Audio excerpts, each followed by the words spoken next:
Aalis na siya. Sinigawan ko talaga. Sabi niya, sabi ko, sabi ko, pahingi nung ano, pahingi, sabi niya, pahingi nung ano mo, number mo, pati address mo. Sabi mo? Nasa Cavite raw siya eh. Alam mo, ang sagot sa akin, hindi, bigay mo lang sa akin yung number mo, pati address. Pupuntahan na lang kita. Yun ang sabi niya sa akin.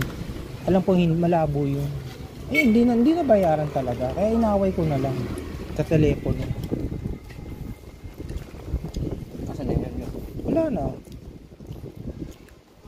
Hindi mo na alam kung saan?